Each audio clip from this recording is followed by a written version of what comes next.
guys, it's Lavetta. And it's Miriam. And this is the Notorious Women Podcast, a comedy podcast about some of history's most notorious women. Yes, yes. We are back, baby. Yes. We're back. Season 7. Pew, pew, pew. That was terrible. Really bad. Really bad. But we are so thrilled to be back, listeners. I hope you missed us. We hope you are also doing very, very well. Remember to follow us on all the things. If you want to help us out, you can give us a 5-star review. That would really, really help the show. And I will I will be revisiting that. Mm-hmm. We have been on a break. At the end of the show. I know. I literally been on the couch like watching stuff. I caught up on the show Average Joe. We'll have to talk about that another time. But okay. It's like Never seen Breaking it. Bad, but with a black family, kind of. Oh, I'll watch that. It's like really intense though. I was like, I don't know if I have the energy. Like it moves really, really like fast and intense. Okay, as though Breaking Bad isn't really intense. Like, yeah, this is why I started watching it. I was like, I don't know if I'm ready for this because I need happy these days. Like we all do. We all need happy. Absolutely. And my niece was like, no, you should check it out. It's really good. And she's so right. And all of the female characters are written like real women who are smart. What? Okay, now I have to watch this. Yeah. Like, because sometimes I get so annoyed with like, she wouldn't do that. That's not what you guys said. If you set her up as a smart woman, what she wouldn't do women that. they're dumbed down, and I'm like, no. Yeah. They're not any, that's why we're here, right? Because they're not any dumber than men. So why are the men the smart ones and women the dumb ones? Doesn't make any sense. Doesn't make any sense. And you know what? Actually, now that I think about it, it's not like Breaking Bad. It's more like the Ozarks, but with a black family. Okay. Oh, I never got into the Ozarks, but I could have. I watched the Ozarks first episode. is really good. I started watching it like too soon after Breaking Bad for me, and I was like, I don't know. Yeah. But like you have to break it up with baking shows, your favorite. You understand me. Yes. I saw last week I saw your post with a cake with the blueberries on it. I was just gonna tell you about that. Listen, okay, y'all, I know you're like, why are you not talking about fabulous women? Because I'm the fabulous woman. This is so sad and pathetic. I made a lemon blueberry cake, like lemon cake with both blueberry and lemon frosting and like fresh blueberries. I am the next British baker. It's me. So Miriam, I guess, is that my birthday gift? It took me 5 hours. No, I was going to say that wouldn't be fair because your birthday is the day before mine. So that would not be fair. Gift? Yeah. You can come to my house and we'll eat it together. Happy birthday. I love lemon cake. I love lemon cake. Oh my God, I love lemon cake. Maybe but I'll it's hard make to find again. good lemon cake. Listen, my lemon cake is so good. I'm going to brag. Blueberries. So. Oh my God, right? Like it did legit take me 5 hours. How was it? It's so good. Oh my God. Did you eat it all? Or did you share? am not quite done with it. Well, we had friends over, and so we cut up slices, and then we had leftovers, and then I ate more, and then we still have leftovers, so I'm going to eat more, and then I'll have to make another one. Yeah, at some point. So, yeah. Let's get started. So welcome back our listeners on this season 7. Can you believe it? That's season kind of incredible. 7. How did we do that? I don't know. Like time is, you remember you're a kid and like, you're like a whole year. It's so long. And I'm like, yeah. It's a year? Like, no. I just made plans for Thanksgiving. I'm like, Thanksgiving? Really? And yeah. So, but let's get started. And my dear, I believe, let me just double check. But I believe you are first. Okay. This week to get us started with season 7. So who is your notorious woman this week? Okay. So my notorious woman this week it was inspired by Instagram. I know, right? We're all on it too much. But I saw her in a cute little like moment, and I was like, who's this woman? And I feel like you've probably heard of her because I feel like we had this conversation. Have you heard of Opal Lee? Yes. Okay, I'm going to talk about her. Because that is a very Southern old black lady name, Opal. Yes. And I think that's what Oprah was supposed to be named, actually. But it was misspelled. I think it's supposed to be Opal. I think that was supposed to be her name. Okay, so we could, if everyone goes back to that episode of Oprah, they will find out what she was supposed to be named. Oh. And I don't remember. I think it's Opal. It definitely wasn't okra.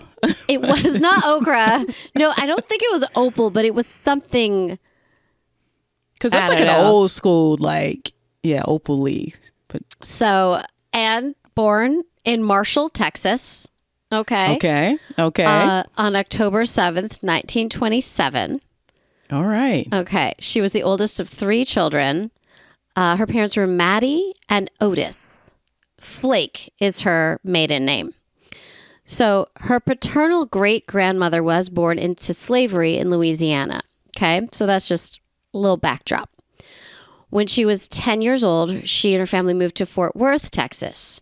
So they eventually moved to the 7th ward of Fort Worth, which is known as Terrell Heights.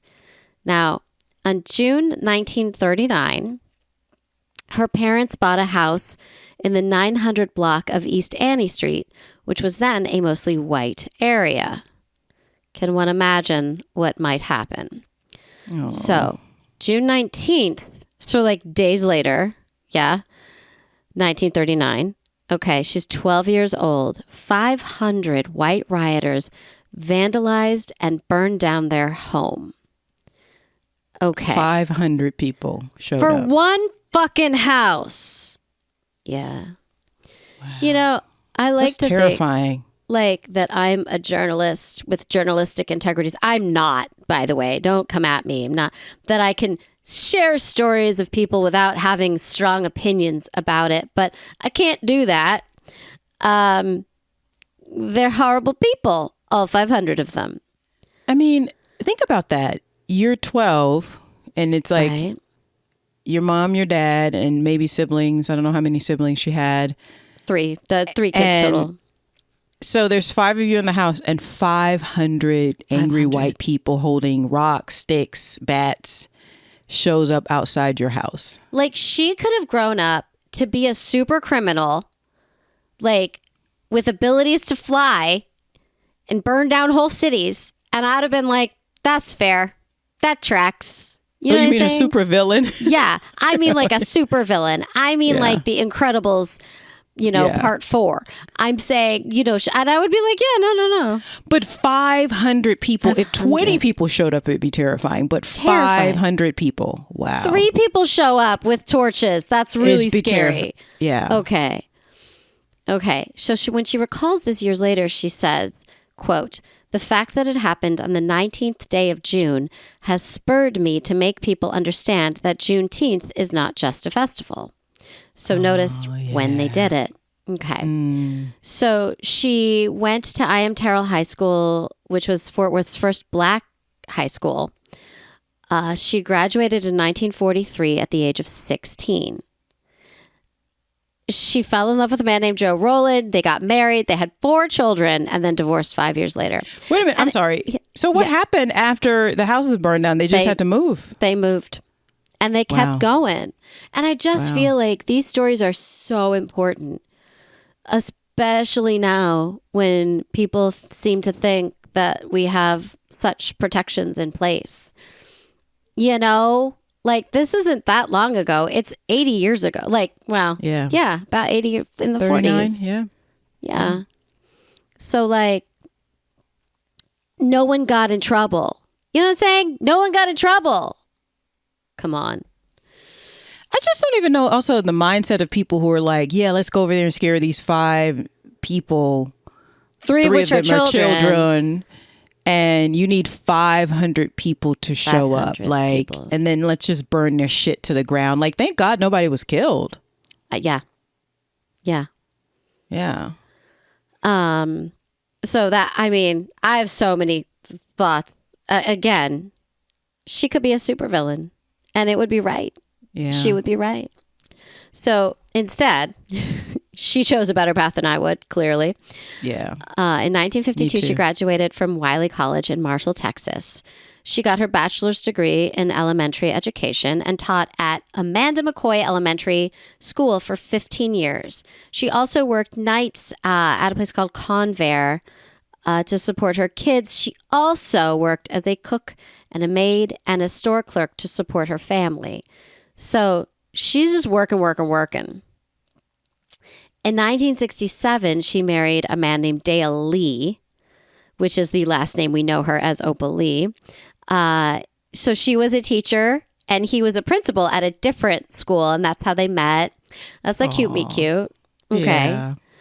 And then she went to North Texas State, where she earned her master's degree in counseling and guidance. So after she got her master's degree, she went back to Fort Worth, where she worked for Fort Worth Independent School District and also was a homeschool counselor for 9 years. On top of this, now remember, she has 4 children. Okay. She just makes me, I'm sorry, look so lazy. I can't. Like, I love her, but also I'm jealous. Okay. She was a member of the Fort Worth Tarrant County Community Action Agency Board, Evans Avenue Business Association Board, Tarrant County Habitat for Humanity Board, and Citizens Concerned with Human Dignity.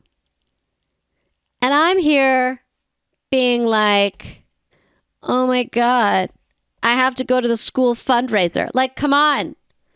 I'm not on 4 boards to make the world better. Please. I'm so jealous. She's also a member of Zeta Phi Beta sorority.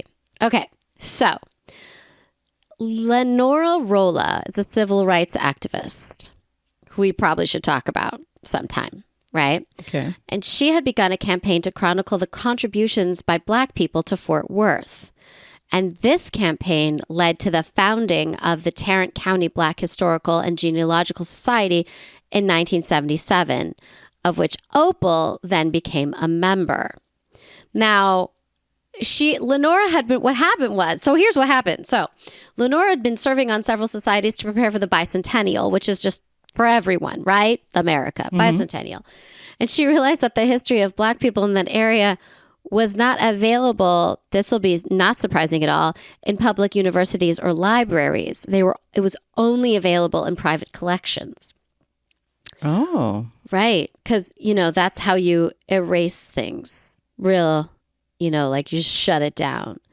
Like Black people in Texas? No. Right. And she was like, fuck that. Yes, in Texas. So TarrantCountyHistory.org is still around and it's still excellent. They're still doing the work. You guys, how do you spell it? Look it up. TARRANT countyhistory.org. TarrantCountyHistory.org. Yeah. Okay. It's excellent. And I'm like, oh, well, every city needs this. Every county needs this. Like, and it can encompass just really everything they're not teaching in school, which is so many things. Yeah. So many things. So she became more involved in the history of Black people in Texas, specifically Fort Worth, because she basically spent most of her life there. But she remembered as a young girl in Marshall going to Juneteenth celebrations. Fort Worth did not have Juneteenth celebrations. So she was like, let me fix that. As, as people who choose not the supervillain path choose to do. So she helped the society organize in 1975 the first Juneteenth celebration in Fort Worth. More than 30,000 people attended, and it became an annual event. Okay, so she retired from teaching in 1976, which is a great year because that's when I was born. Okay.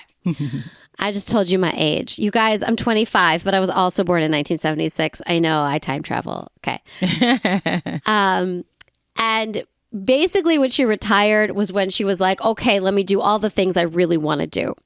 So in the 80s, she became involved with a local food bank, which expanded under her leadership and led her to start something called Opal's Farm. So she used land that was donated by the local government. She planted fields of watermelon, tomatoes, potatoes, greens, and other vegetables to provide fresh food to food banks, which is so, so necessary. Ooh, And she hired workers who were formerly incarcerated and couldn't find any other employment. Wow. Yes. She should have run for office. I would vote for her all day.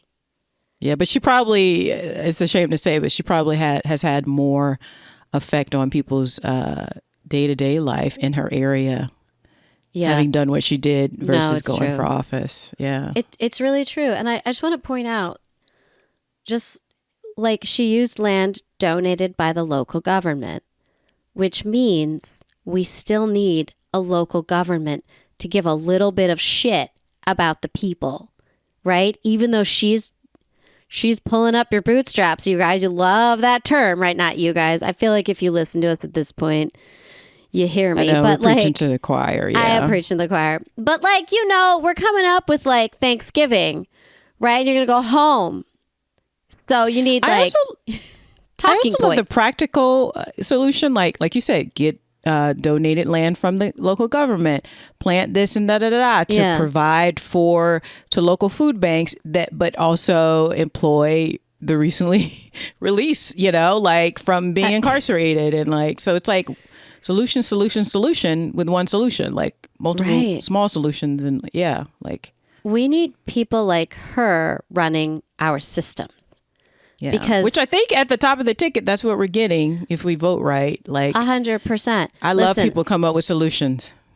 If you make more than $100 million, then maybe, just maybe, you might have an argument against her.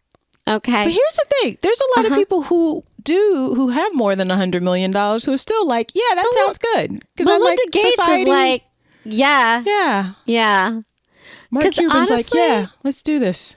If I made more than $100 million, you could tax me more over, right? If I made $150 million, go ahead and tax $50 million of that, a little bit extra.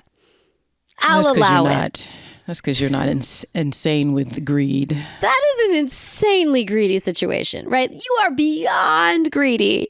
Could you really? Come on. You already have 17 houses. You need an 18th? Calm down. But okay. Miriam, I need to be able to afford to maintain these houses when I'm not living there and pay for staff. So you don't understand you don't understand the rich person's burden. Okay. Bitch, Airbnb it. Okay. Problem solved. Okay. Next time you're in the south of France, you know where to stay. Okay. Oh, that'd be next season. That'd be the dating season of next year. Okay. I don't think I'd make a very good, very rich person, but okay. I'm happy to try. Okay. So during this time, this is amazing. Okay. She originated a tradition of bringing Fort Worth city leaders on an annual bus tour through economically depressed area of Fort Worth. And she would point out landmarks that were important to Fort Worth's minority communities. Okay. I love this woman. Right. And I'm sure she's charming and kind. And I'm sure the leaders are Opal is lovely. Okay, I'll get on her little tour and they'll have a lovely time. And she'll be help these people. She created the nonprofit organization Unity Unlimited, which has been in operation since 1994 and was officially incorporated in the year 2000. Now, she had been campaigning for decades to make Juneteenth a federal holiday. Now, she promoted the idea by leading 2.5-mile walks every year, which represented the 2.5 years it took for the news of the Emancipation Proclamation to reach Texas. Now, I feel like y'all know what Juneteenth is, right? Yeah. So it's very important to our American history, right? So I thought that was really clever. People love to get out and walk for something, Yeah, that's true. And so she marched in Texas, but she also marched in Fort Smith and Little Rock in Arkansas. And she went to Las Vegas, Nevada. She went to Madison and Milwaukee, Wisconsin, Atlanta, Selma, Alabama, Carolinas.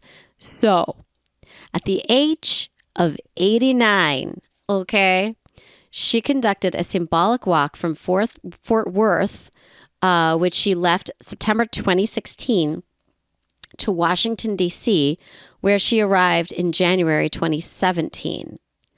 She was hoping to plead the case for a federal holiday directly to President Barack Obama. Now, she had helped campaign for him, which makes sense. I just want to point out September 2016 and then arrived January. The amount of shit that went down in our country between September 2016 and January 2017. And she's still walking. And she's 89 years old. And she is not giving up for this important change. Like, oh, I was crying a lot. Yeah. You know? She's like a modern day Forrest Gump. Oh my God. Totally. Yeah. Love Only if you asked why she was walking / running, she'd have been like, oh, to make Juneteenth a federal holiday. Right. And Forrest was like, I don't know. Yeah. So she promoted a petition for Juneteenth federal holiday at change.org, which received 1.6 million signatures. And she said, quote, it's going to be a national holiday. I have no doubt about it. My point is, let's make it a holiday in my lifetime. Okay. June 2021, at the age of 94, she succeeded. Aww. And her bill to make Juneteenth a federal holiday was passed by Congress and signed into law by President Joe Biden. Aww. Right? It makes me cry. She was an honored guest at the bill signing ceremony, and she received the first of many pens Biden used to sign the document. Aww. As she sat back down in the front row, she received a standing ovation, and Biden got down on one knee to greet her. Y'all. Aww. That's how you Decency. do it. Yeah, that's how you do it. Decency. Man. Yeah. She is also a member, I'm not even done, y'all, of the Transform 1012 North Main Street, which is a coalition of Fort Worth nonprofit and arts organizations working to turn a former Ku Klux Klan auditorium into a Fred Rouse Center and Museum for Arts and Community Healing. So Rouse was a black man who was lynched by a Fort Worth mob in 1921. So Transform 1012 North Main Street was formed in 2019 and announced the acquisition of the building in January 2022. Oh. She gets shit done. Yes, she does. I mean... You're right. I bet she's charming. Right. Oh, yeah. Everyone just wants to be around her. She was named 2021 Texan of the Year by Dallas Morning News for her activism for Black Texans. Damn straight. Wow. She was included in the 2021 book Unsung Heroes for operating a food bank, farm, and community garden through the COVID-19 pandemic. I feel like that book, Unsung Heroes, maybe needed to tell more about her story, not just that part of her story. But that's for another day. At least she's in there. Yeah, that's true. On May 14th, 2023, she received an honorary doctorate degree from University of North Texas. And on May 11th, 2024, she received an honorary doctorate degree from Southern Methodist University in Dallas, Texas. In 2024, she was awarded the Presidential Medal of Freedom by President Joe Biden. Okay, I want to end with one quote from her, which I think is very beautiful and very inspiring. Quote, "What we're trying to get people to understand is that Juneteenth is freedom. And I don't just mean for Black people or Texas people. It's freedom for everybody." It's so true. Yeah. It's just so true. It's so true. If people will take that in and take it to heart, like, we will not have all these problems. But I just love, like, she is a woman of action and she gets shit done. Like you said, like, yep. That's what I'm talking about. She, I'll put it on our Instagram. There's the thing that I saw was she's 97 and all she wants to do is live to vote for Kamala. Like, that is her goal. She's so sweet. I know, right? Oh my God. She has me miss my my heart. grandmother. I know, it makes me miss my grandmother. I wish she had lived to be 97, but Opal Lee, I hope she's surrounded by love and support, and let's do this. Thank you so much, Opal Lee. Yes. Opal Lee. I love that. And I love that name. Opal's so pretty. Such a pretty name. Yeah, really. Thank you for sharing that like sweet and inspiring story to kick off our new season, because You're welcome. mine is not sweet. Yeah, I know you're surprised. Shocked. Even though she's not a murderess, even though I love a murderess, and let's be clear, I love a murderess who kills people who deserve it. Yeah. We got you. Yeah. I don't like murderesses who kills like innocent, like old people, absolutely or not. like even unsuspecting poor dudes who are just trying to find love. Like, I'm not you like really murderesses who take karma into their own hands. like. Yes. What's that genre? We need genre of like, we've had a few movies like that of women taking like those revenge, like vigilante women. Yeah. And not because she was raped or like that was big in the 70s. Just like, I need to rid the world of you motherfuckers. So You shouldn't exist anymore. Yeah, I digress. But my Notorious woman, after that lovely one about Opal Lee, my Notorious woman this week is a woman by the name of Christine Keeler. Never heard of her. Now, I was inspired because we are here in the United States, listeners, if you're not here, we are in the midst of a very intense presidential election that's coming up. It's very intense every day, lots and lots of activity, lots and lots of news, lots and lots of rallies. And so I'm trying to sort of keep in theme of that, of like the political thing. So I like how I'm building hope. And what are you doing? Share with us. Actually, I'm just spilling the tea because this is also very scandalous. I thought this would be fun. Like, this is a fun one. So, well, maybe not for poor Christine, but we'll see. We'll see at the end if we think that's poor Christine. But okay. So Christine Keeler was born Christine Margaret Keeler on February 22nd, 1942. In Uxbridge, Middlesex, England, to Colin Sean, later known as Colin King Keeler, and Julie Ellen. Okay. Now, when she was very young, I would say around 2.5, 3 years old, Colin, her dad, abandoned her and her mother. All right. Because he's a charming fucker. Now, again, this is 1945. So the war is just ending. He abandons a almost 3-year-old and a young woman who has no means of taking care of herself, just abandons them. Jesus. And by all accounts, Christine comes from a very humble background, so a very poor background. These are like people who need to work for a living, and even when they're working for a living, they're barely getting by. So, so Colin's like, yeah, I'm out. As a consequence, poor Christine, or little Christine, and her mother had to find a way to survive. Shortly after being abandoned by her father, Julie, her mother, started dating and eventually married a man by the name of Edward Hewish. Okay. Who was probably not a good guy, which is, that's the thing. When a woman is this vulnerable, she has a little one, she doesn't have a lot of prospects, educational or... a lot of times women of this like class level, you hook up with a guy to literally survive. Yeah. So, they had no choice. So by all accounts, Edward was like, So for most of her upbringing, Christine, from that point on, lived in a house made from 2 converted railway carriages. Whoa. Yeah. I mean, my kids would think that's cool. But it's probably not cool. Hipsters would think that's cool, but people who have to live in railway carriages converted don't think it's cool. I would imagine there's not enough insulation. This is England. It gets cold. Yeah, and it's freezing all the time. Yeah. and they were living in the village of Berkshire and Raysbury. Now, in 1951, at the age of 9, she was sent. This is how poor she was. She was sent home. She was sent to a holiday home in Littlehampton because the school health inspector said that she was suffering from malnutrition. Oh, wow. So this is what little Christine is going through. Also, that sucks.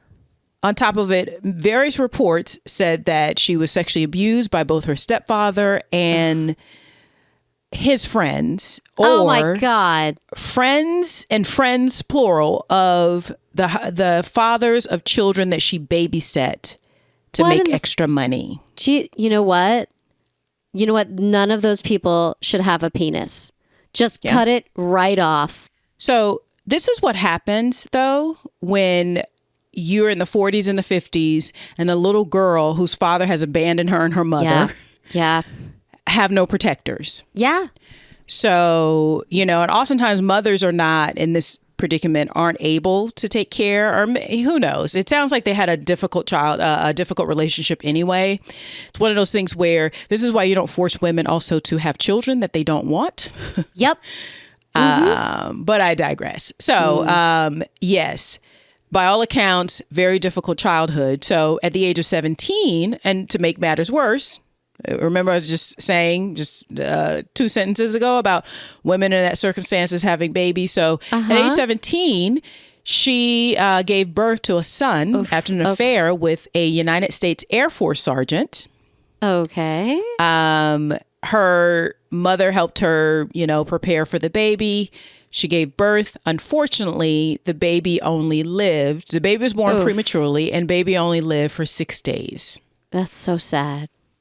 God. So Christine, by age 17, has gone through a lot. She's been through hell. Yeah. Hell.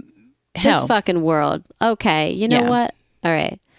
So go on. She's living in a world where she's terrified. Remember how you were saying about Opal Lee? And I was saying, can you imagine 500 people coming to your house when you're 12? And then so a lot of young people are seeing a lot of terrible stuff in the world. So, after this, Christine's like, you know what? Later, Gator. I'm out. See you, bitches. So she went to London.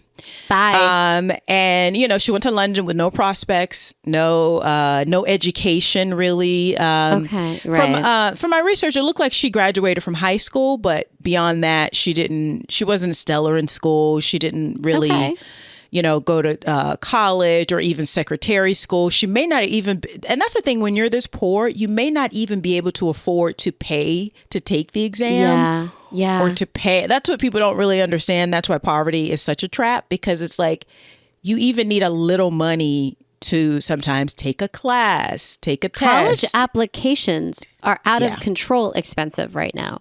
Yeah. You can't even apply to college. And also, if you're not raised and encouraged in your home to be to even go to school, or for her, for a woman in this time, it'd be secretarial school. That would be something that, a working class girl could aspire to. Right. Or and make her own money. And make her own money. Yeah. So, take care of herself. Now, by all accounts, she was a very beautiful girl, too. So, which is, I just can only imagine that was kind of hard for her because she's really pretty, but then she's being abused by these weird, creepy dudes because they're creepy dads. Ugh. You So, know that. So she's like, I'm out. At least I'm going to London. Let's see. So she went to London and she worked as a waitress. That's an easy job to get at first, especially if you're an attractive young woman, at a restaurant on Baker Street, where she met a woman by the name of Maureen O'Connor. Okay. Now, Maureen had another job. She was also working there at the restaurant, but she had another job at a place called Murray's Cabaret Club in Soho. Okay. So Maureen's like, you're a pretty girl. We'll introduce you to the owner. When the owner met Christine, he was like, you're hired. Now, he hired her to work at the Cabaret Club as a topless showgirl. Of course he did. Now, Christine had aspirations of becoming a model. And again, everyone knows about Twiggy in the 60s, and she was beautiful enough to be a model and skinny, and that was the one thing she had going for it, her looks. So, she thought, okay, well, let's do this. And again, this is a woman who's been sexually abused for most of her teenage years on up. Yeah. So she was not uncomfortable with nudity, and part of her psyche was like, well, this is what men want, so this is what I'll do, even though I'm not crazy about it. Paid. Right. So, and she can make her own money. So also at this club, it kind of reminds me of it's basically a strip club, but it's also one where the girls have drinks with guys, they sit with them, that kind of thing. These kinds of clubs have been around probably since the beginning of. Yeah, exactly. Okay. It's a musical podcast now. You're welcome. So, and again, Murray's is basically a place where a girl like Christine could possibly meet influential men who could help her with her desire to become a model, and she was interested in becoming an actress. Okay. This is a place where a girl like her could make it happen. Again, this is not a time.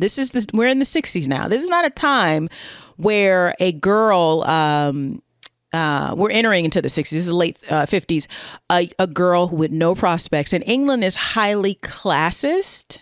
The classes are very strict in a lot of ways. Very. So, and I'll again, the time period. So this is looking up for her. This is real possibility where a girl with the right brains, right looks can definitely marry well. That's best case scenario, or best case scenario, hook her up to an actual modeling and acting career.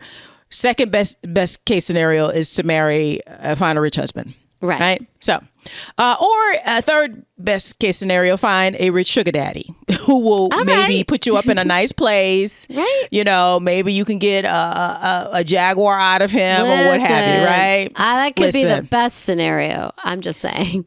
Do that hustle, girl. Right. Basically to improve her life drastically because we know where she's coming from. So again, remember we're going into the 60s. So the 60s is what? The swinging 60s, social mores are loosening up.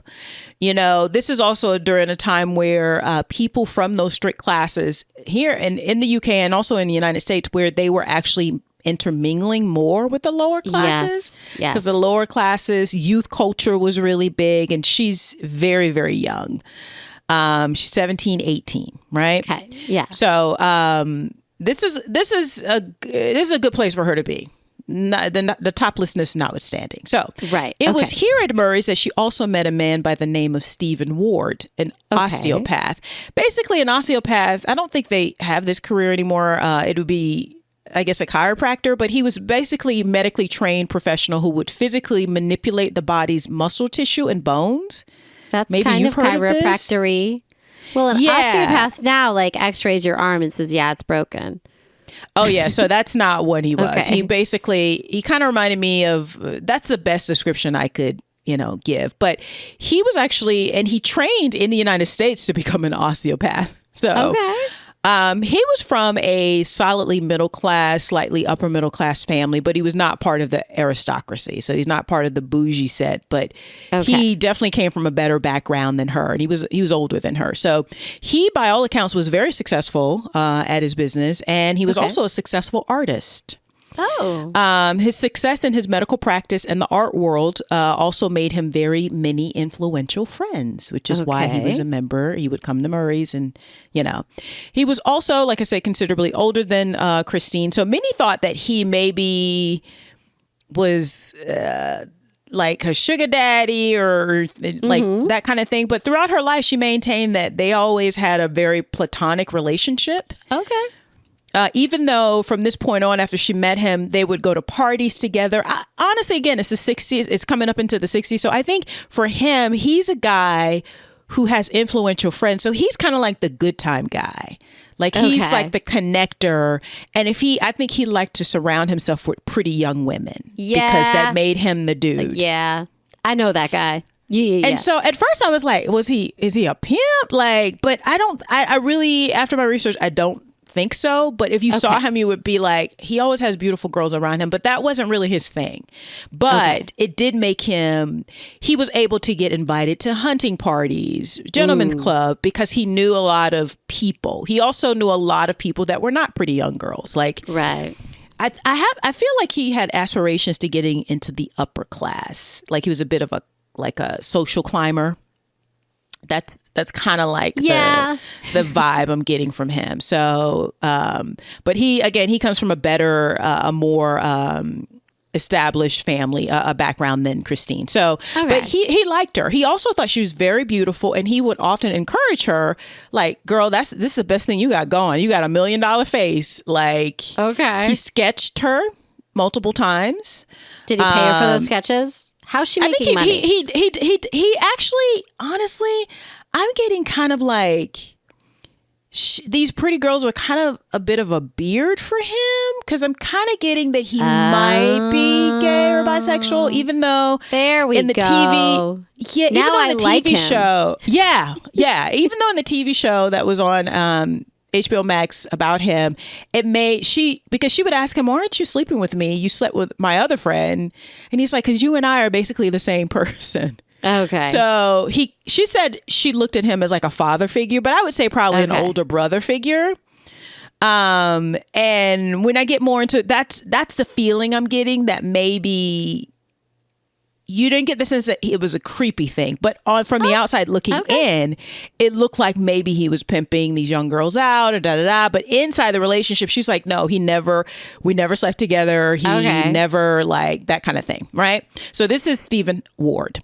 Now, he, like I said, he even sketched her at one point. And the sketch of her, one of them is very sweet and angelic looking. It's not overly sexual. It's just her, I think, kind of like how he saw her. Later on, some of those sketches would become very valuable. Now, in her autobiography, Secrets and Lies, she maintained that that Stephen Ward was also working as a double agent, having contact with both senior members of MI5 and the KGB. Oh my God. Was passing UK state secrets to the latter. Ooh, okay. That was never really proven. Okay. I will say that alleged. That MI5 definitely were following. Again, this is the Cold War. Yeah. MI5 was definitely following Stephen, as they were following a lot of other people. Okay. Yeah. And one of the reasons they thought, and maybe perhaps Christine may have thought this, is because one of Stephen's friends was a Soviet naval attaché by the name of Yevgeny Ivanov. Okay. With whom Christine had a short sexual relationship with. And he was married, but he was in England from Russia as like an attaché at the embassy, that kind of thing. So, of course, MI5 was watching him. If I was MI5, I'd be watching the hell out of Ivanov. Of course, it's the Cold War. So, and again, being with Christine, I will say Christine is not necessarily the most reliable witness in some of this, because she was so young. Again, 18, 19.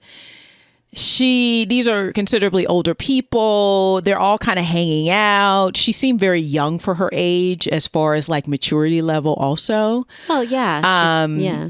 Yeah, and it's the swinging 60s. The sexual mores was a little bit more fluid, especially from a girl of her class, which around some of these men would just consider her a pretty plaything, and some of them would actually want to get to know her. So that's the context. Now, so she hung out with Stephen a lot. She even moved in with him. So she started staying at his place. Again, of course I would stay at his place, because his place is a lot nicer than what she could probably be able to afford. Hell right? Yeah.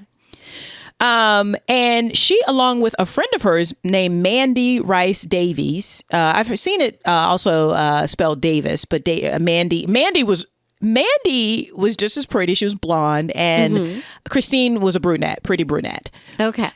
So again, Stephen's walking around. He's living with a pretty blonde, a pretty brunette. These young girls. He knows all these influential people. He's like living the life. Yeah, he is. He's living the life. So Mandy, Christine, and Stephen stayed basically together in Stephen's place. And basically, they were just hanging out. They go to parties, hang out, and that kind of thing. They would also often hang out at Stephen's country cottage, a place called Spring Cottage, that was within the grounds of the country home of Lord Astor. Okay. And the name of the home was Cliveden. So basically, exactly, Spring Cottage was on the grounds of Cliveden. Okay. So one day they were hanging out, actually on the weekend of July 8th through the 9th, 1961. So we're in the 60s now. They were hanging out, actually. And Stephen's like, it's hot. So let's go over to Lord Astor's place and get in the pool. So they all go over there. They get in the pool. And they didn't realize that Lord Astor was there having a dinner party. And now Lord Astor's upper class, you know, and they're having a small dinner party. It's very small. And so the Lord and Lady were there having a small dinner party. At the party, Stephen Ward, Christine's friend, introduced her to one of Lord Astor's guests, a very married and older man by the name of John Profumo. Okay. Now, he was 46. Christine's what? 19. 19? Yeah. And John Profumo, which she called Jack, that was very common, like our Jack Kennedy as well, JFK, was the Secretary of State for War. So he was an MP, member of Parliament. Right. Okay. Yes. Of course. So, I'm British now. Yes, exactly. I love it. Now, some sources also say that she was actually hanging out with Ivanov, the Russian attaché, the same weekend, because she's fooling around with him. She's hanging out. Again, she's a young woman that honestly, I think Christine in her mind was just kind of hanging out and hoping to meet a guy that could help her get into modeling and acting. Right. And Stephen's like, girl, you need to latch one of these men to get you paid. You need to do what Mandy doing, because that's what Mandy doing. Mandy trying to figure out how to get paid. Okay. He's not wrong. So she's not wrong. Now, so they're all at this party. So they decide to just basically combine the parties, and they all like hanging out. And you can imagine, this is the 60s. So the older people are thinking, well, the young people are around, maybe we shouldn't be so stuffy. Again, England was bombed during the Blitz, like during World War II. They had the Blitz. They're still recovering. Yep. It's just a lot of, so I think a lot of people, a lot of the older, more established people are like, life is so fucking short. Yes. Maybe we should have a little bit more fun. Yeah. So they started, they basically, it was like the rest of the weekend, they were all sort of hanging out. Okay. Shortly after this meeting, Christine started having an affair with Jack Profumo. Yeah.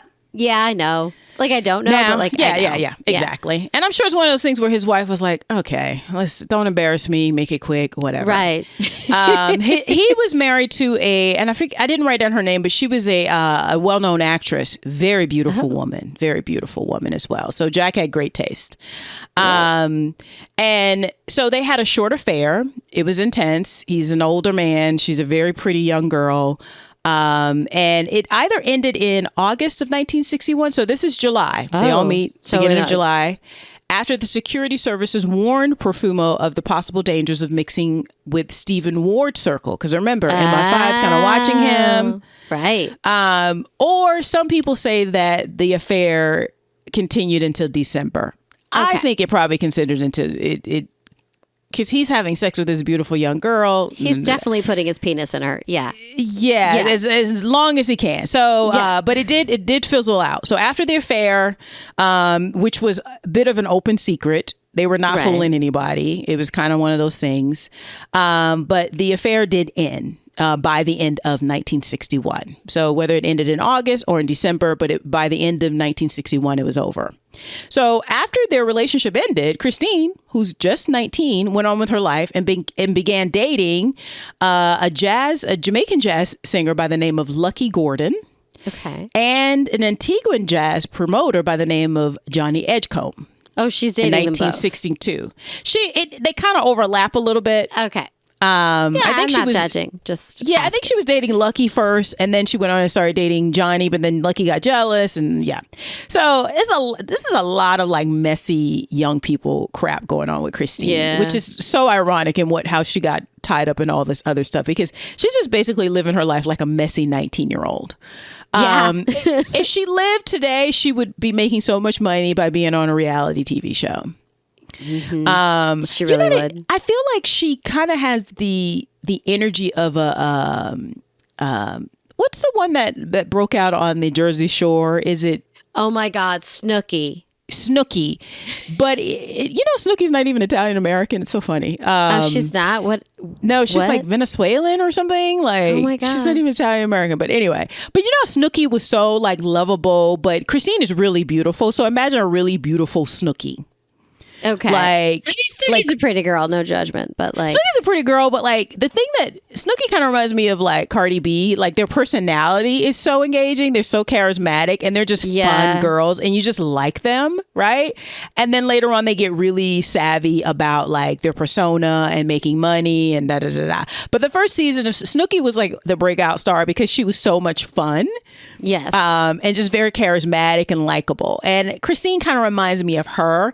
But without like the game plan of like, right. So imagine she's just hanging out, dating sexy black dudes, which was kind of a no-no. And then like, but I think in her mind, she's like, I'm going to date whoever's nice to me because she comes from a very difficult background.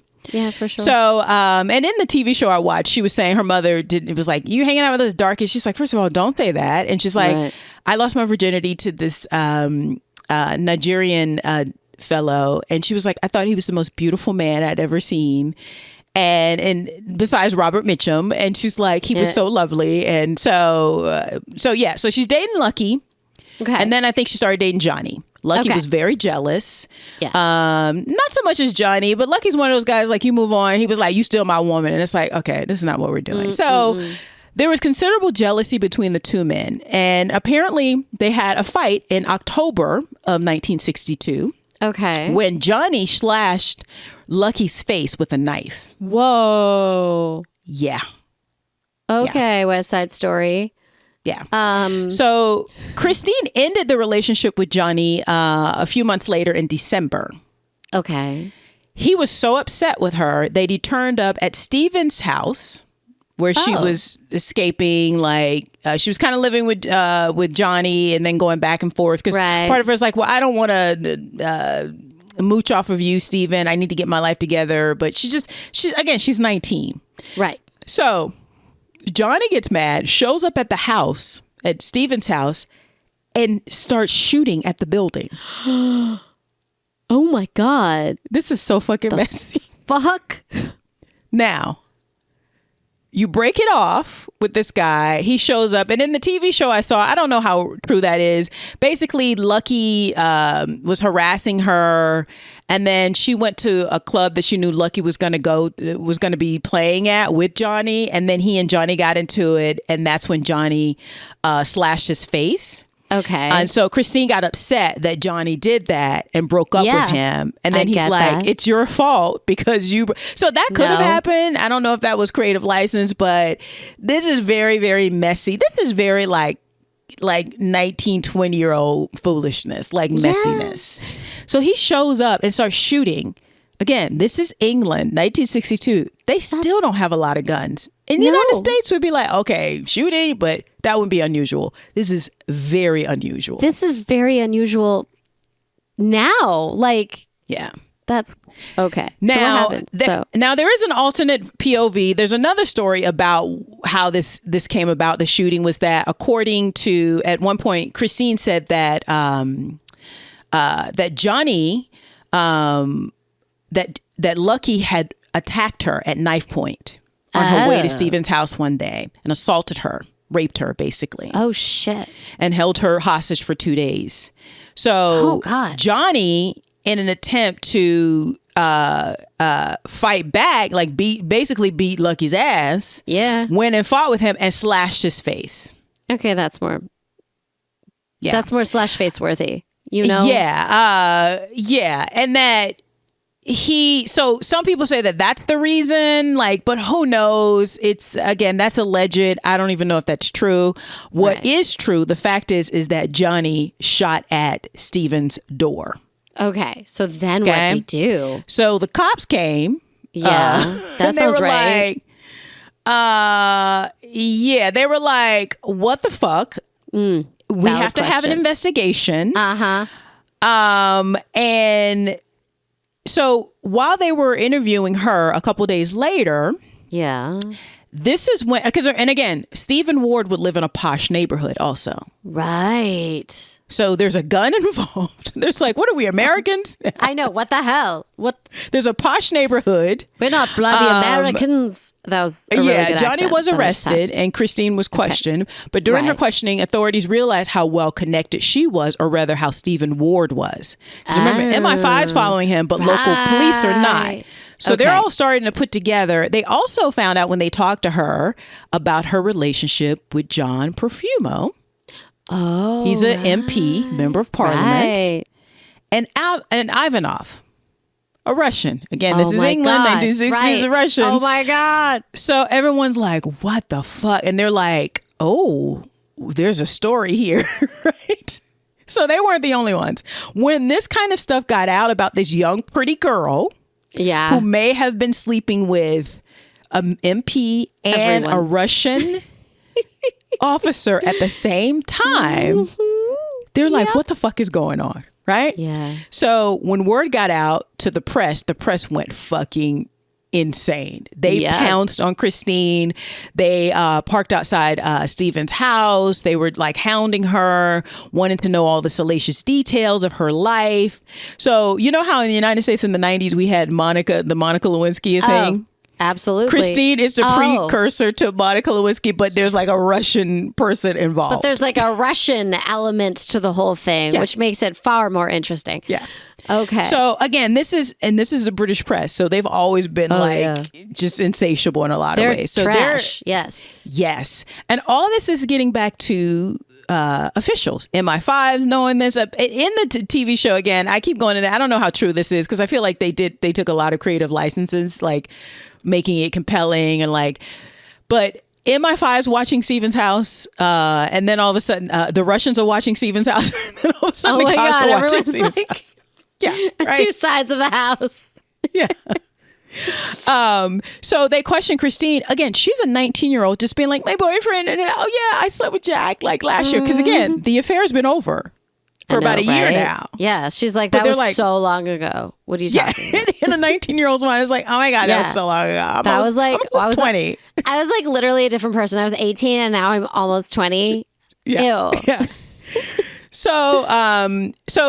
So this is all in connection with the shooting that Johnny did at Stephen's house. Right. So she's giving evidence. And then when Johnny's trial starts, all of this like connections and they're just trying to make all of this, figure out what's going on. But it's all salacious. It's MP, like I said, a Russian guy, all like a young, pretty showgirl,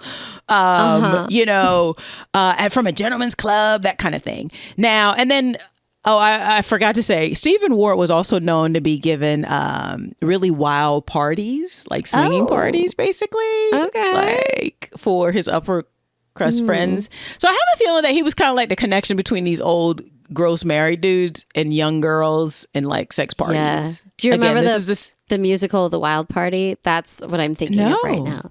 Oh my God. It's written by someone. I don't remember, but it's very well like, it's like the off-Broadway, well-done musical. Like I saw an off-Broadway version of it. It was really good. Maybe this was the inspiration. I wonder if this is the inspiration because it's like, it really is like what you're describing. Yeah. So, but in Christine's mind, she's thinking, my boyfriend, I got to go and I got to testify. And So when Johnny's trial starts, rumors about this showgirl, the Russian and the MP, right? It's all like in the papers and all this other stuff. She didn't show up at the trial to give her evidence. She had gone to Madrid for vacation.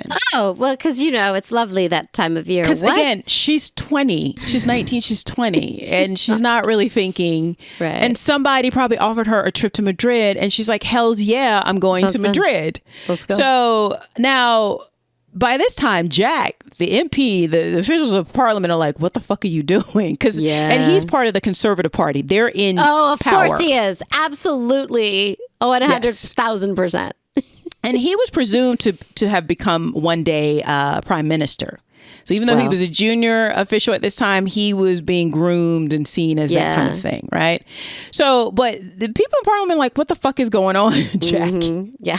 So he initially denied any impropriety with Christine. He's like, yeah, I knew her, but there was never any propriety. Basically, I never had sex with that woman. Yeah.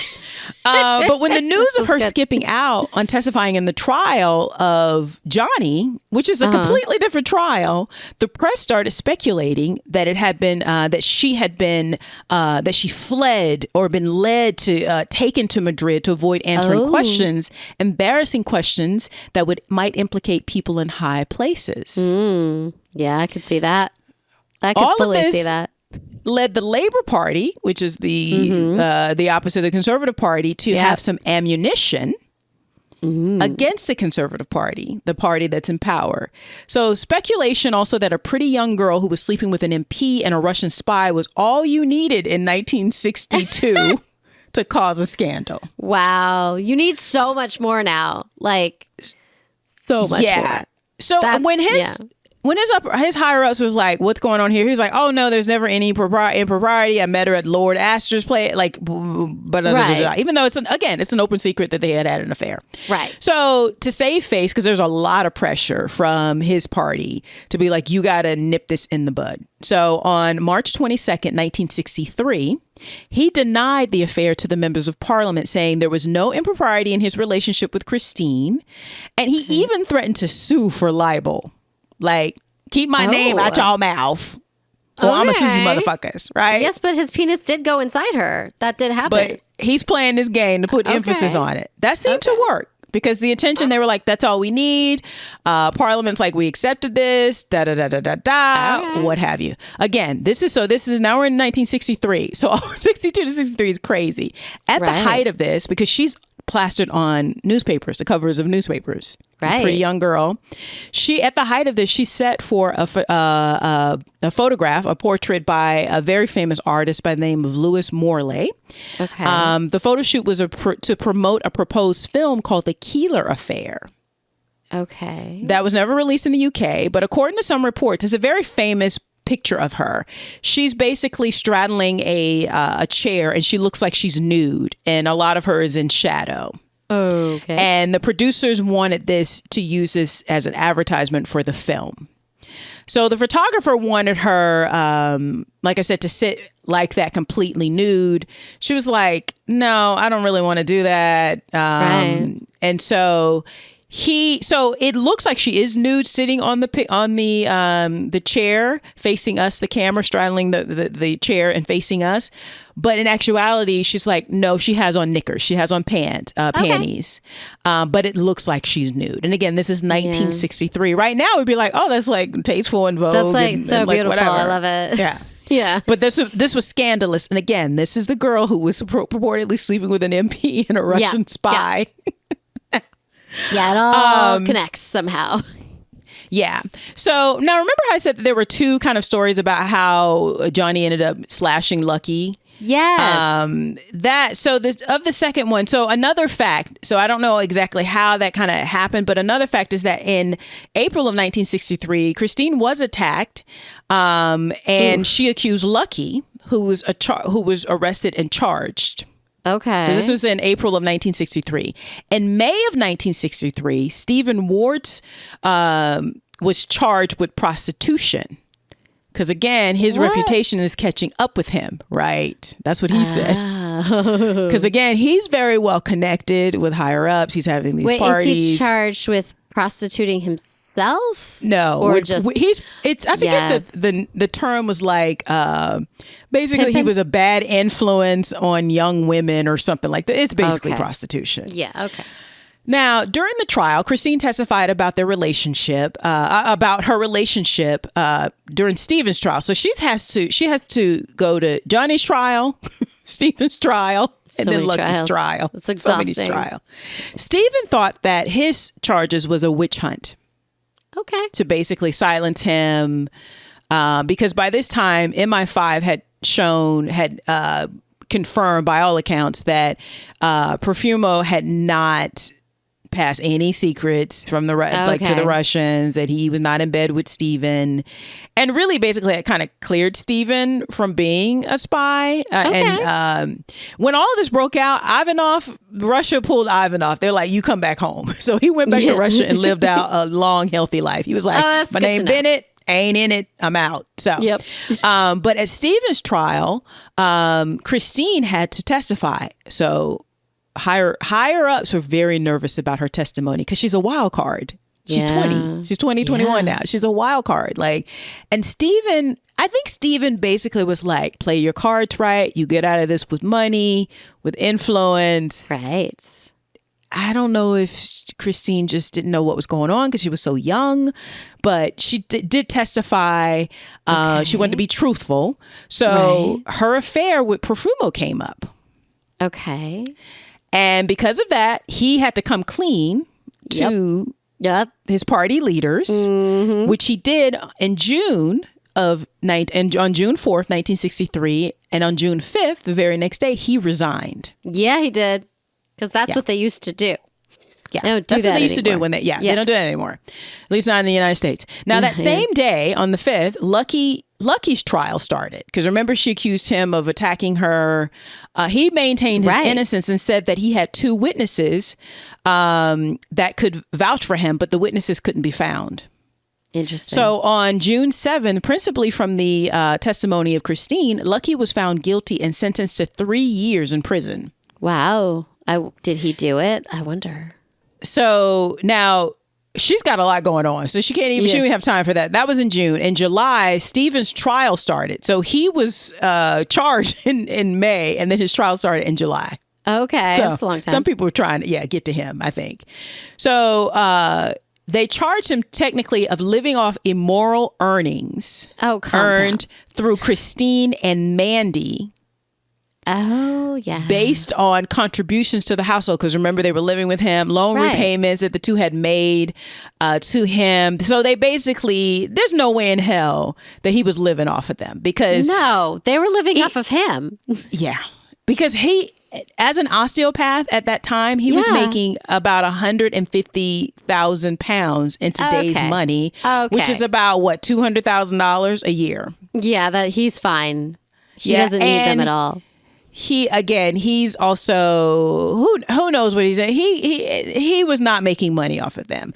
So after summing up, basically Stephen felt like he was being railroaded by higher ups who just kind of wanted him to go away. People who probably didn't like him at this point, or like had been using his connections to meet young pretty girls. That's what I think he was. I think he was a way for them to meet young pretty girls, and he liked being around society people and that kind of thing. So he was found guilty. Okay. But from the pressure, he actually took an overdose of sleeping pills and died 3 days later before the jury could return its verdict and sentence him. Wow. So, yeah, he killed himself. So listen, I'm pretty sure we should go see The Wild Party. I want to say it's the same story. It's probably the same story. Now, in the closing days of Stephen's trial, Lucky's assault conviction was overturned by the Court of Appeals when his missing witnesses were found and testified that the evidence Christine had given was false. Oh, shit. Because of that, and again, Stephen's pretty much gone. He can't really help her because he's been her protector in a lot of ways. He can't really help her. So in December of 1963, she pleaded guilty to charges of perjury and was sentenced to 9 months in prison. Oh, God. Okay. And she served about 4.5 months of it.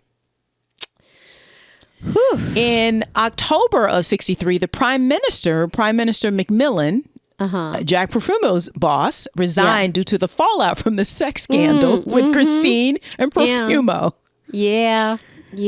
Now, many say that these events led directly to the Conservative Party being swept out of power in the 1964 elections the following year, and led the way Yeah, exactly. I was going to say, well, that's a good thing. And it led the way for the Labour Party to take over in English politics, ending a 13-year conservative rule by that time. Now, they would remain in power from 64 up until about 79 when Margaret Thatcher comes into power. Oh, yeah. The 80s, we all fucked it all up. Fucked it up Margaret everywhere. Thatcher was not good for England. Any British person will tell you that. And she remained in power until 1990. So that's a side note. Now, after her release from prison in 1964, Christine, now just 22, tried to go on with her life. Okay. But again, her one stable connection to her new life in London was Stephen. And he's gone. Yeah. He's gone. And she's a pariah. And this is a time where they put a lot of this blame squarely on the shoulders of a 22-year-old woman. Yeah. That's instead of the men. Yeah, bizarre. Because they Jack wanted to put their penis in her, right? Okay. And it's in one of my through my research, I was looking at this one interview because there's been countless movies and TV shows and plays about this. And John Hurt I think he played Profumo in a movie called Scandal from like 89. And they're on a talk show promoting it, and Christine came out, and the interviewer was a woman who she clearly was judging Christine. And Christine was very poised. I was actually very impressed. She was very poised. And like, again, this is 89 where this kind of thing, she would be like a marked woman. She'd have a scarlet letter on her. And the interviewer was being so judgmental that Hurt was kind of like, you could tell he was getting upset at how she was treating Christine. Yeah, good. And again, this is a young woman who doesn't have a lot of education, doesn't come from, but she was very poised. And a lot of this blame went squarely on the shoulders of this harlot, quote unquote harlot, young Jezebel, this kind of thing. And the men basically, with the exception of Stephen, and again, she's not an angel, because I don't know why she would say that, that Lucky had raped her when he hadn't. I actually, that bothers me a whole lot. Yeah, I don't know. I mean, it could have been that he did, but maybe she got her dates mixed up, or I don't know. It's a lot of messy. But she was 22, and I'm glad Lucky got up. But Lucky wasn't an angel either. So it's not like she just random, like, accused some random black dude. Like, I don't think that's what was going on. But also, as a young white woman, she probably has no idea what that's like to accuse a black man of raping you. No, she doesn't. So again, she was 22 by the time all this was over. Wow. So after that, she tried to go on with her life. She had 2 brief marriages, a child from each union. Okay. And the oldest child was primarily raised by her mother, Julie. As for money, now, Profumo went on. He already had money. He was a millionaire. He stayed away from the limelight, basically. And he kept a low profile and kind of resurfaced to do charity work along with his wife. Okay. He kind of repaired his, he repaired his reputation later on, maybe like 15, 20 years later. And he eventually became a knight. He was knighted. Oh, okay. So, but he had money. He could keep a low profile. Christine didn't have any money. And the money that she made from interviews and all this other stuff during this time largely went to pay for lawyers' fees. Yeah. Yeah. So by the 1970s, so this is by end of 74, she gets out. So by the 1970s, probably almost 10 years later, 7 or 8 years later, she reportedly said, quote, "I was not living at the time, I was surviving," end quote. So again, she doesn't have any money. She doesn't have any marketable skills. She probably can't get a job even in a department store, which would be the kind of job a woman in her position would want to get, because at least it's, respectable. It's in a safe environment. They would not hire this woman. She was infamous it's kind of like what Monica Lewinsky went through afterwards. Yeah. That's why she had a purse line and that kind of thing. It's so sad, because if Christine was living now, she could totally make money. Oh, she would be so rich. She would have a YouTube channel and a reality show. She would get sponsors on Instagram for $10,000 a sponsor. Yeah. She would be able to at least make a living. If not, she wouldn't have to, by all accounts, live in like a 1-bedroom apartment or a studio apartment, like, and just barely scrape by. Because of her need for money, she would often, it seemed like she was an attention whore. Like, she would be like, oh, I have another part of my story I need to share. I have another this. I have. Right. So she would publish several accounts of her life. One in which she claimed she became pregnant as a result of the relationship and then had an abortion, that kind of thing. But it's like, is it true? She was just trying to make some money. Now, her portrait by Stephen was acquired by the National Portrait Gallery in 1984. Okay. In 1988, she made an extended appearance on Channel 4 discussion program After Dark. Okay. And I watched a segment of one of them, and she basically was explaining like what her mindset was at different parts. Because as you can imagine, people were like still very, very interested in this kind of thing. Yeah. But also, I feel like a lot of these appearances were for money. Like, when the movie came out in 89, she appeared at the premiere, and then later on she kind of criticized the movie, and they're like, well, why did you show up? She's like, well, because they gave me £5,000 to show up. Yeah.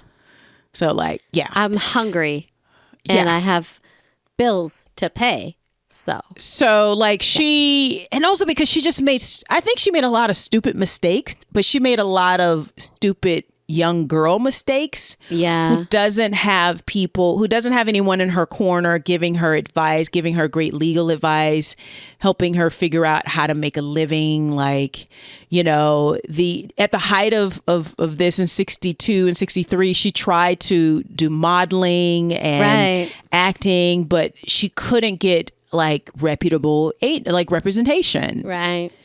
So it's so funny because I think had she been in the United States, it may have worked out a little bit differently because I we've always been like, now, so she basically just tried to eke out a living for most of her life after, through the 80s and the 90s and keep her self-respect. I think as she got older, she probably realized, oh yeah, I think she had no idea how much potential trouble she was in. Yeah. I think she realized it. I think she realized it when they started making movies about her life, right?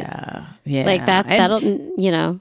But it's also that thing like, well, where's my money? Like Althea Gibson kind of thing. Like, this is great, all this, but where the money?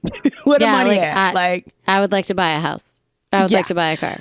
Now, so she, again, one of her second son, I believe he's her second son, they were closer. So he's usually the person that they talk to when there's new stuff about her in more recent years. So on December 5th, 2017, her son Seymour Platt announced that she had died at the age of 75 at the Princess Royal University Hospital in London. She had been ill for some months, suffering from chronic COPD. Her funeral took place on December 16th, 2017 at the West London Crematorium in Kensal Green Cemetery. Now, like I said, you and I on this side of the pond have not really heard of her, but in England, and they definitely have heard of her. So in popular culture, she has been portrayed in many, many things. Like I mentioned briefly, go and look them all up. I'm actually still only halfway through like the TV show because it's really, the actress who plays her is fantastic. But she was popularized and played by actress Gala Gordon in the second season of The Crown in 2017. I really still haven't started watching The Crown. Yeah. I know. Now, there was a touring exhibition funded by the Arts Council England and Arts Council of Wales called Dear Christine, which opened in June of 2019 and toured through February of 2020. Just in time. And there's so basically this was a culmination of like a 4-year project by artist curator Fionn Wilson to reclaim and reframe Christine's scandal story from her own points of view. And it featured work from 20 women artists in order to focus on the female perspective on a narrative that has been mostly been led by men. So it's the reframing of that. Damn straight. Yeah. Now, the exhibition had been described by journalist and writer Julie Burchill as, quote, a thing of beauty without cruelty. Critic and writer Ian McKay wrote about it, quote, in several important ways, Dear Christine, the exhibition seeks with some noble intent to rescue Christine's image and experience and reprocess it, rescuing it from the newspaper front page Keeler that is etched into the collective consciousness, end quote. The exhibition was also featured in the Morning Star, the Daily Telegraph, and the International Times. Okay. So that is just a little bit about the story of life and scandal times of Christine Margaret Keeler. That is an incredible story. Isn't that crazy? I know that everyone in England's like, duh, but I'm fascinated. Thank you so much. And also like, oh, my pleasure. Also the fact that like this young girl could like be in the room with like a potential Russian spy but have a connection with a senior member of parliament and like, and it's all because men can't keep their things in their pants. Yeah. Like the zipper goes up, gentlemen. Up. No. Because Ivanov was also married and his wife was probably like, motherfucker, what you doing? Like, put your pants on. Yeah. Oh and I hate to say this, but everybody, with the exception of Stephen, all the other men, the white men, I should say, because Lucky and Johnny, Johnny did shoot at somebody. It's like, brother, where'd you get a gun? No, like in the TV show, the gun actually comes from Christine. They're playing around with it one day and he puts it in his drawer.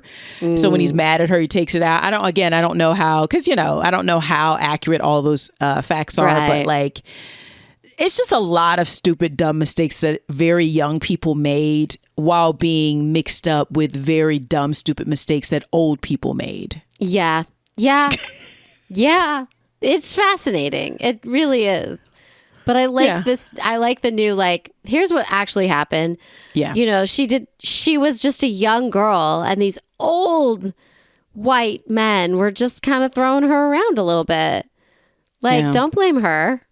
You made choices. You made choices. And there's something to be said about the modern world. Like we were saying, if this happened today, she could, actually managers and stuff would find her and be like, oh no, I'll represent you. I can get you a bag, girl. I can get you a couple bags. We could do OnlyFans. We start with she that. Make so much money on OnlyFans. Just to like invest, you get a nice place. And then, exactly.